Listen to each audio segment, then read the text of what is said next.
So we're here to look at motion graphs once again. Last time we looked at position versus time graphs. Today we're going to look at velocity versus time graphs. So let's jump into this and take a look at this here. On the left, we have a position versus time graph. We note this is position, delta x, versus time t. And if we take a look at it, we'll notice that the slope on the left-hand side is a constant. We have a straight line here. The straight line is increasing, so it's going to have some positive slope. And if we did a little rise over run right here, we'd see that we've got a positive 1 meters per second at the first point, and it's going to be the same given the fact that this is a nice straight line. So we're going to have another positive 1 meters per second later on. When we go ahead and plot this on a velocity graph, though, at 2 seconds, which is the time period at which this takes, at 2 seconds, that means that the velocity is 1. If we look at our other point, at 4 seconds, the slope here is 1. The slope of a position graph is the velocity. So that means at 4 seconds, the velocity is also 1. In fact, at any point in time on this graph on the left-hand side here, the velocity is always 1 because this is a nice straight line going up, which means that on our velocity graph, this will be a nice straight line that has a slope of 0 here, just at the position of a velocity equals 1. Okay? That is what we're reading off this velocity graph. That's how we can transfer one to the other. The slope of this graph is just the point on the velocity graph to the right. Now, if we're looking at a velocity graph, because we already knew the slope of a position graph was the velocity. It could be positive or negative, okay? But if we're looking at a velocity graph, well, how do we read the velocity here? Well, the velocity from this graph is read just from the graph. So if we wanted, like, what's the velocity out at this position, we note that, hey, it's increasing. We started our velocity at time equals 0 at 1. Out here, we're at, like, 1.5. Out here, we're getting closer to 2. So our velocity is increasing here. Here, what's our velocity doing? Well, we started at 1, and now we're going down to hit 0. So we're slowing down here. Our velocity is decreasing. At this exact point here, our velocity is 0. Well, if our velocity is 0, we have stopped. We are at rest. We are motionless. Now, on this graph, we are only motionless for an instant in time. In the next instance, we're going to be below the x-axis. Notice how we have all these negative numbers here. And that means in this final region, what's going to happen? Well, we went from at rest to having these negative velocities. Now remember, the negatives just represent a direction. So maybe here, up top from 1 to 0 here, maybe you were walking forward but slowing down. You then stopped, and now you've turned around and have begun to walk faster in the opposite direction. You're actually speeding up. You are speeding up down here in this last region. Yes, you have negative numbers, but the negative represents the direction you're traveling for a velocity. And because of that, we are actually increasing speed. When we look at velocity graphs, we can generally think of them like this. If here is our x-axis going across, if you are moving away from the x-axis, you are speeding up. You're getting farther away from 0, which means you have to be going faster. Maybe you're in forward, maybe you're going backwards, but you're going faster. When we get closer to that x-axis, when our graphs come down like this, well, we're getting closer to having 0 velocity, so we must be slowing down. Okay? If your velocity is a flat line, that means you're maintaining your current speed. Okay? You're maintaining the direction and the speed at which you're going. Your velocity is the same there. So you're moving away, you're speeding up, you're coming towards that x-axis, you're slowing down. And that's generally how we read the velocity from this graph. Now, On our position graphs, we talked about the slope being equal to the velocity. Well, on the velocity graphs, we can talk about the slope as well. On a velocity graph, the slope, the change of the y-axis over the change of the x-axis, that's equal to a velocity in some amount of time. It's a change in velocity in some amount of time here. Well, if we look at units, that's meters per second, or we could write that as meters per second squared. We know that this equation here is equal to an acceleration, and we know that these meters per second squared are the units of an acceleration. So the slope of this graph will tell us if an object is accelerating in some direction. So is it speeding up or is it slowing down in a direction? So if we look at the top side here, it has a positive acceleration given by the rise over run. If we look at this, it goes up about 0.5 over a period of 2 seconds. So this will be something like 0.5 divided by 2. Oh, here are the numbers coming in, which gives us the acceleration of a positive 0.25 meters per second squared. Okay. Down here, our acceleration, we have a rise of negative 1 meters per second over a run of 2 seconds. The acceleration is negative 0.5 meters per second squared. Okay. Now, note that is an acceleration of negative 0.5 meters per second squared over this entire run. That acceleration is the same. But we said here that we were slowing, and here we were speeding up. Okay. This makes sense because whenever you're between these points here in red, that's like you're walking forward or you're driving forward, but the acceleration's acting against you. So you're like putting on the brakes.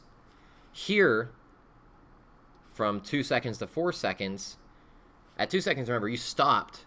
You're still accelerating backwards, but now you're speeding up. So you're moving forwards, you slowed down, you stopped, and now you're accelerating backwards. Okay? Generally speaking, when your velocity and acceleration have the same sign, that means you're going to be speeding up. So up here, our velocities are positives, our accelerations are positives. We are moving away, we're speeding up. On the bottom end here, our acceleration is negative, our velocities are negative, you're going to be speeding up. When your velocity, like through here, when your velocity is positive but the acceleration is negative, they're in opposite directions, you're going to slow down. Okay? Now, while we can read the slope to get us cool information of the acceleration from a velocity graph, we can actually get one more thing off of a velocity graph. If you watch the area videos, we know that when you take the area of a graph, you're taking the y-axis value multiplied by some x-axis value. That's an area. Well, if we take a velocity and we multiply it by a time, we know that a velocity multiplied by a time gives us a delta x, a distance or a displacement. And since we're looking at velocities here, we actually do indeed have displacements we're looking at. So how do we do this for the graph we're looking at here, where we've got a kind of gray rectangle down here, and then we've got a nice blue triangle up above? I want to find the total area contained in that. So to do this, I need to find the area of the rectangle and the area of the triangle, and then add them together. Well, the rectangle is pretty straightforward.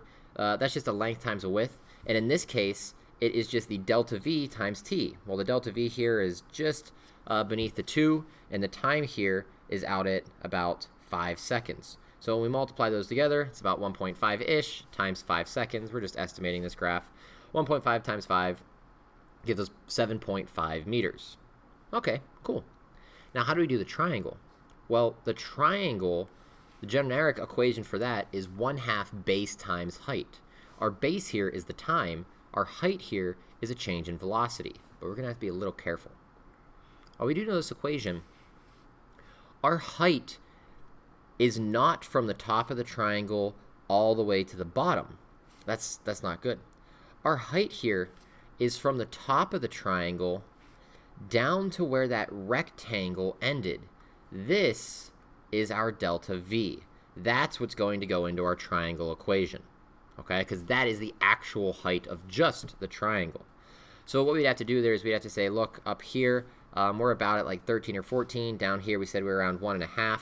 We'd have to subtract those away from each other to get the actual height of the triangle. We still know that the base of the triangle is the 5 seconds down below. So when we do this, we're going to get 1/2 times 11. That is this delta V here, the difference from our peak and our bottom of the triangle, times the 5 seconds. That becomes about 30 meters, and then adding them together, we get 37.5 meters as the total area of the graph. What this represents is that if you started walking at about 1.5 meters per second, and then you accelerated at some rate so that you ended up with a velocity around 13.5 or 12.5, then this area is how far you would have gone. It is how much distance you would have traveled in that case. Okay, so this tells us how far something is going here. And we actually get back the equation that we kind of started this unit with, v times t equals delta x, or v equals delta x over t, depending how you want to think about it. Now, one last thing that we do need to be a little bit careful about is we are looking at a displacement on these velocity graphs. When we look at them, if we look at the area between the x-axis and your function, this is the area we're looking at. This area here is similar but different from the area over here. Remember, we go from our x-axis to our function. Those are our two areas in blue and red. You cannot get this area, because this graph technically goes down further to infinity, and you'd have to get all of that. So this is not a thing. But the blue and reds are. Well, while they look like they have the same area, the areas are slightly different. Up top, this area has a area of a triangle, so 1/2 base times height. That is a height of 1 times a base of 2, so that gives us 2. And then we take 1/2 of it, so there should be a 1/2 here, for 1 meter. If we do the other triangle, 1/2 base times height, we see that we have -1 times 2, and then divided by 1/2 to give us 1. But this is actually going to be a -1 for that value. Now, why is it -1? Well, we're looking at a displacement. And when you were walking down here, you were walking through some negative direction. So the displacement you covered was negative. If you had this graph here, this would represent a person walking forward 1 meter and then stopping for a moment in time and then walking back for 1 meter. This is a negative displacement here. We would say that their total displacement, their total delta x, is 0, because we had a +1 and a -1. But that is what's going on with these velocity graphs. Anything below the x-axis here are negative displacements. They're negative distances that have been covered. Okay? Even though the area, when we think about square footage in a room, is always a positive number, when we look at these velocity graphs, they're talking about displacements that could be forward or backwards, positives or negative. Okay? So please be careful about that, as we see them down here. Now, this is a very similar thing to what we did the other day. We've got a velocity graph this time, and you'll notice that we've got a few more options here. We could be at rest, we could be at constant positive, constant negative velocity, constant increase in speed, a constant decrease in speed, or a variable increase in speed or a variable decrease in speed. Okay? So let's take a look at these real quick. Well, if we start at the beginning here in red, what's going on? Well, our velocity is starting at 0 and it's ending at 1. So we have increased our velocity. So we're either D or E for this answer. Our velocity has gone up. The question is, did it go up at a constant rate, or did that rate, that slope, change along the way? Well, this is a curve, and because it's a curve, it is not constant. It's not a straight line. So this first one here is a variable increase in speed. When we look at our second point here, in this kind of a weird green color, are we increasing, decreasing, or keeping our velocity constant? Well, we were at 1, and now we're kind of at like 2.5. That means we sped up. We moved away from the x-axis. So we're either a constant increase or a variable increase. Well, this is a straight line here, so it is constant. Boom. If we look at the third arc and what we have, this third arc here goes like this. Well, what's going on here? We're starting at about 2.5 and we're ending at 3.5. We've moved away. So we moved away. That means we sped up. If we sped up, did we speed up at a constant rate or a variable rate? Well, since it's a curve, it's a variable. This is different than what the position graph said. A position graph, if we were reading it, would have said that this object was slowing down because we looked at all of those slopes, the tangent lines. We don't have to do that with this. We just say it's moving away from the x-axis and it's on a curve, so it's an increase and it's variable. Okay? Take a moment here. Try to see if you can get the next 1, 2, 3, 4, 5, 6, 7, 8, 9, 10, 11, 12 of these. And then we're going to come back and see what we get for our answers here. Okay? Until then, pause this video. Look at me standing profoundly like this.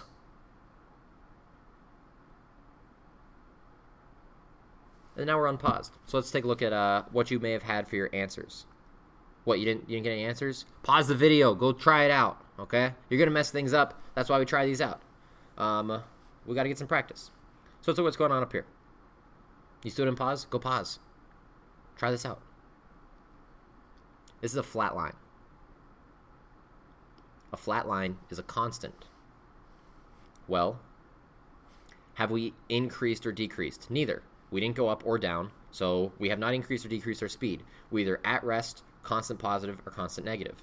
What is our velocity up here? Well, it's about 3.5. It's some positive number. So this is a constant positive velocity. That's different from the position graphs. The position graphs would have said that slope is 0. It's not moving. This isn't a position graph. It's a velocity graph. When we look at the next three, we notice that all of them are moving towards the x-axis. That means they're all slowing down. The question becomes, are they slowing down at a constant rate, a straight line, or are they slowing down at a variable rate, a curve? Well, this first one is curved, so that's a variable rate. The second one here, that's a straight line, that's a constant rate. And the third one, that's a curve, that's a variable rate. Let's take a look at this jump right here in purple. That's a flat line, so we know it has to be a constant. Well, are we moving away or towards the x-axis? Neither. It's flat, so we're not increasing or decreasing our speed, we just have constants. So we're either A, B, or C. Well, what is our velocity here? Is it positive or negative? Well, if we're on the x-axis, our velocity is 0, which means we're not moving. We must be at rest. If we take a look at the next few, right here in blue, we notice they're all moving away from the x-axis. We're underneath it now. We've gone negative, but we're moving away from the x. That means we're speeding up. If we're speeding up, are these curved for variable or straight lines for constants? Well, initially, they're curved. Then, through the second set, they're constant. They're a straight line. And the last one, it's curved again.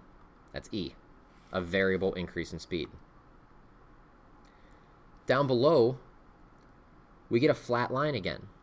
Well, it's not getting closer to the x-axis. It's not getting farther away, so it can't increase or decrease. It is a constant. Is it at rest? Is it positive? Or is it negative? Well, when we're down here and we look at our axis, this is like some negative number. It's about negative 3.5, which means that this is a negative velocity. And at this point, hopefully you get the idea. For these last three here, curve, straight, curve, we are approaching the x-axis. That means we're slowing down. So we're either F or G, decreases in speed. Are we curved or are we straight line? If we're curved, it's a variable. If we're straight line, it's constant. And then we're curved again for a variable. And that's how we start looking at these type of graphs. These velocity graphs tell us how an object is moving as much as a position graph does. Honestly, we get a little bit more out of it because on these velocity graphs, we can get the areas. You know, if we took the area of this region in here, or of this region in here, remember they're always from the x-axis down to your function line, that would give us a displacement we've traveled. The slopes of these graphs represent the acceleration, the speed up or the slowdown. And we can also see that by how we approach those x-axis. So that's what's going on with the velocity graph. They take a little bit of time getting used to, especially when you're trying to do velocity and position graphs. It's very easy to mix them up, which is why it was so important that you paused this video and tried it out, and why it's very important that you try these practice problems where we're doing these velocity graphs and the position graphs to try to work those out, okay? If you got questions on this, let me know. But until next time, adios, take it easy.